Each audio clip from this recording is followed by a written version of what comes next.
In his book, The Quest for Unity, Gene Shelburne talks about the difficulty that his father faced because he emphasized the theme of unity.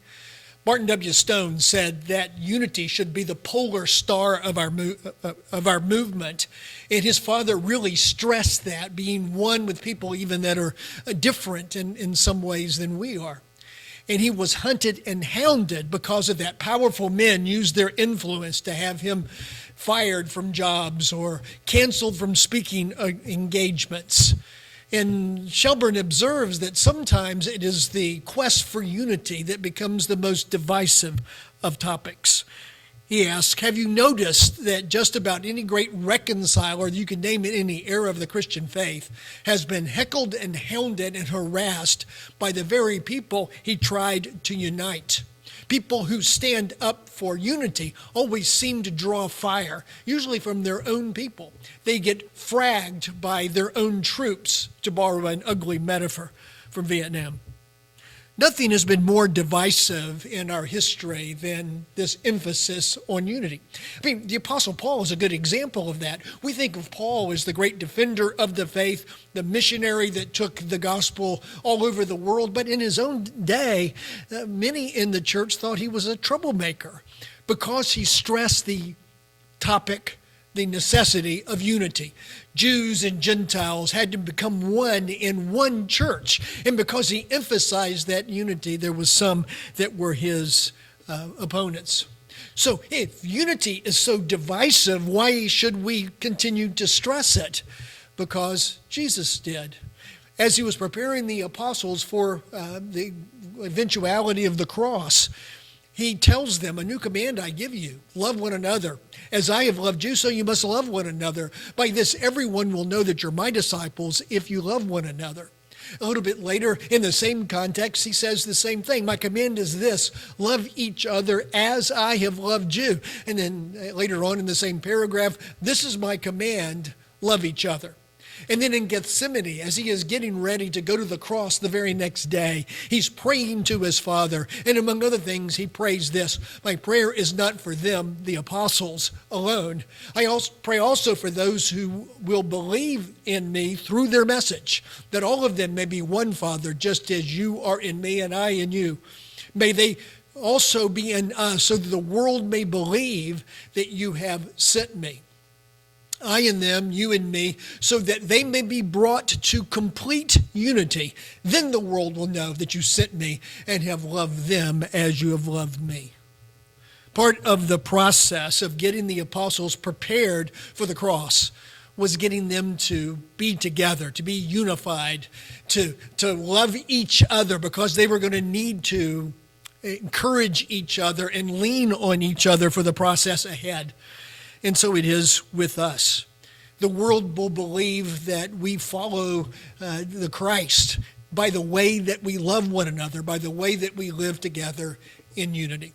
We've been looking at Mission Impossible, how we are to keep commands that seem on the surface to be impossible but are made possible through God.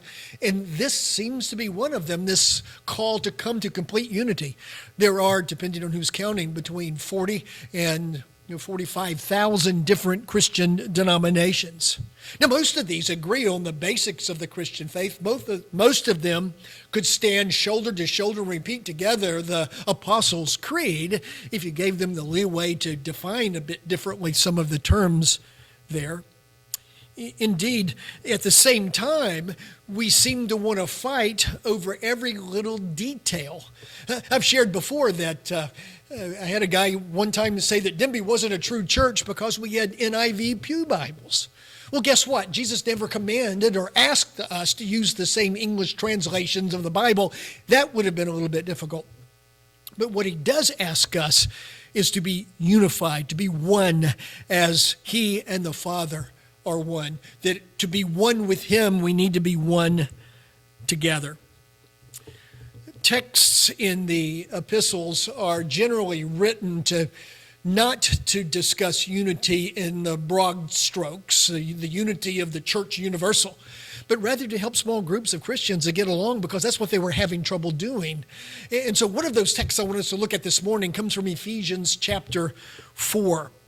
In Ephesians 4, Paul is transitioning to the practical implications of what it means to follow our Christian calling. In the first part of the book, he is talking of what that calling is. He'll say things like, I pray that the eyes of your heart may be enlightened in order that so you may know the hope to which he has called you, the riches of his glorious inheritance in his holy people. And you're talking about who it is that we've been called to be, that we have been chosen, that we have been called. But in chapter 4, he changes on a dime and he starts talking about the implications of that unity for the way that we live. So he says in verse 1, as a prisoner of the Lord Jesus, then I urge you to live a life worthy of the calling that you have received. So here's chapter 1 through 3. This is our calling. And then he begins in chapter 4. Now, I urge you to live a life worthy of that calling. Or literally what he says is to walk worthy of the calling that you have received. He is talking about the Christian walk. He's going to talk about some practical implications and applications of living this calling that we've received from God. So he's going to talk about controlling our anger. He's going to talk about the way that we use language to encourage and not to tear down each other. He's going to talk about marriage and a lot of practical things are going to follow in the 3 chapters. But he begins with an emphasis on unity. The very first practical application of what it means to live out our Christian calling is to live together as one. So in verse 2, be completely humble and gentle. Be patient, bearing with one another in love. Make every effort to keep the unity of the Spirit in the bond or through the bond of peace. Make every effort to keep this unity, to live out this unity. In Romans, Paul told the church there, as far as it depends on you, live at peace with everyone. And this is sort of the same kind of thing. We are to make every effort to, of course, relationships are, it takes 2 to tango, and so it is, as far as it's up to us, but we are to make every effort we possibly can to live out the unity of the Spirit. And he gets very specific about what every effort would be. And it would be being completely humble. To remember that God is God and we're not. That while God is infallible, we are very fallible. And so we need to remember that and be completely humble and gentle. When we have differences with one another, we need to treat one another gently. And even though we may have strong feelings about things, we must have gentle feelings toward people. We are to be patient with one another, to give time for one another, to bear with, put up with one another in love, he says. We might call this the atmosphere that makes unity possible, that we are to practice humility and patience and love and gentleness. These are the atmosphere that allows unity to take place. We mentioned in an earlier lesson on forgiveness that if we want to be forgiven, then we better be willing to forgive one another. But if we want God to be patient and gentle and loving to us, then we need to spread that secret sauce around and treat one another in that. And that is how we keep the unity of the Spirit. And it is the unity of the Spirit. It's not unity that we create. It is unity that God has already created and that is allowing us to live out through the Holy Spirit that lives within us. It is his unity. Paul says in Galatians 3:26, so in Christ Jesus you are all children of God through faith. For all of you who were baptized into Christ have clothed yourselves with Christ. There is neither Jew nor Gentile, neither slave nor free, nor is there male or female, for you are all one in Christ Jesus. We don't choose who's in the family. They're in the family because they have the same father that we have. They have a brother in Christ, so that makes them family to us. We don't create unity. God does. We simply live that out. We maintain the unity of the Spirit by being humble and gentle and loving toward one another, by being patient when we find differences between us. These are not optional extras. They are what it means to live out this calling that we have received from God. But it is unity in Christ, and so there must be a foundation for that unity. And so in verse 4, there is one body and one Spirit, just as you were called to one hope when you were called, one Lord, one faith, one baptism, one God and Father of all, who is over all and through all and in all. Now, we can read this something as a simple creed statement. These are things that make our unity Christian unity based in God, in Christ, in the Spirit.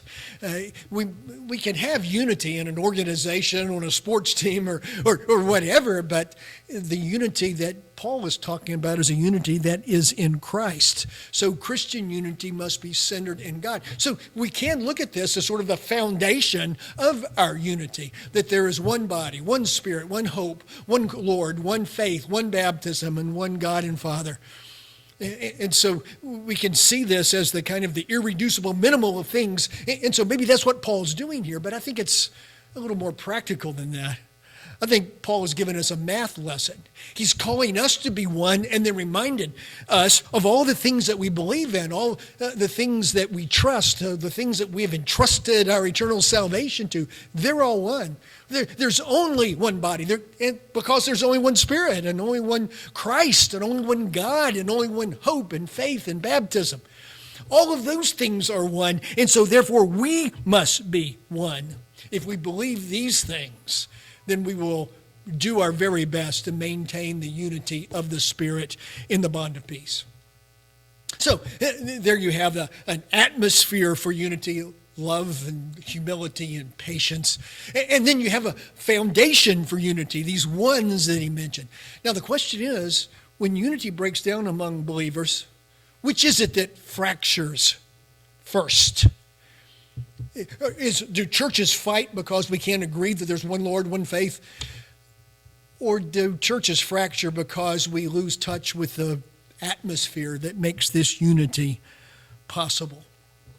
Indeed, we're not one because we don't make every effort to live together in gentleness and patience and kindness and love. The unity of the Spirit is made possible when we allow Him to bear His fruit through us. This atmosphere of unity that we're talking about is just a subset of the fruit of the Spirit that Paul is going to talk about in Galatians. There's one Lord, there's love, joy, peace, patience, kindness, goodness, gentleness, and self-control. Those things are what allow us to live out the unity of the Spirit. Years ago, I preached a sermon on unity, and after it was over, and had one of our members came running up to me and said, "What's wrong? What's going on?" The mere fact that I had talked about unity made them think there was something going on that was threatening our unity. The very mention of it kind of implied there was something bad happening. And of course, I was just preaching through 1 Corinthians or Galatians or Ephesians or Philippians or Colossians, all of those books, unity is front and center. And so I just happened to come across where Paul was talking about that. So we talked about it. You can't take unity for granted. Anytime you take it for granted, you just may lose touch with it. And frankly, the Denby Church of Christ is getting ready to go through a transition that we've never gone through before, or at least we haven't gone through it in 46 years. Fairly soon, if the Lord is willing, someone else will be standing in this pulpit and bringing forth to you every Sunday. And anytime there's change, particularly dramatic change, there is the possibility of a rupture in our unity. And so we need not take it for granted. So how can we give voice to unity? How can we make sure that we maintain the unity of the Spirit? Let me just very quickly mention several things. First of all, we need to pray for it. Jesus prayed for unity in the Garden of Gethsemane, and that indicates that prayer works. Prayer helps, that we should pray for unity as well. Indeed, as we go to the Father in our daily prayers, as we have prayer led for us here in church, may we put unity front and center as we ask God to continue to bless us with the unity of the Spirit as we live it out in the bond of peace.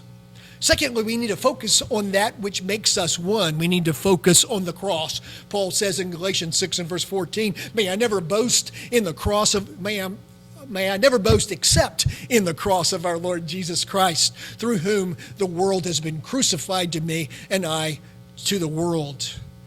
Paul said, I'm not going to boast about it. In fact, he told the Corinthians, I was determined not to know anything when I was among you except Jesus Christ and him crucified. What Paul focused on was the cross. Indeed, years ago, we wanted to come up with a mission vision statement. And the elders actually talked about this for months until we finally came up with what still remains our mission and vision statement: living as God's family under the cross, loving, serving, praising, and proclaiming. We thought that captured who we are. And, we had to come up with a logo, and so I put together it took 5 minutes of taking some clip art, breaking it apart, blending it back together. It was supposed to be a space holder until we could get a professional logo done, but the elders were cheap and they thought this one worked, and so that's been our logo. It must have worked okay, because I noticed a church startup in another state that used our mission vision statement verbatim and even used our logo for a while anyway. May God help us to always focus on the cross, what God did through Christ at the cross to make us one. Also, we need to celebrate the diversity. Paul used this imagery of the body in talking about the body of Christ. Just as the body, though one, has many parts, but all of its many parts form one body, so it is with Christ. And he talked about how we're all different, but we all blend our gifts together to make up the one body.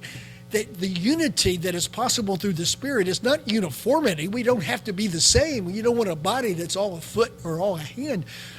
We need to not only recognize our differences and our diversity, we need to celebrate that and use that as a way to serve God in different ways. Before the throne of God in Revelation 7, there was people that were praising God from every language and nation and people.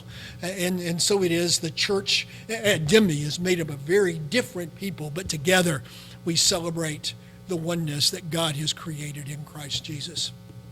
And then fourth, we need to make sure that we remain working together. Paul said of the church at Philippi, I know you will stand firm in the one Spirit, striving together as one for the faith of the gospel.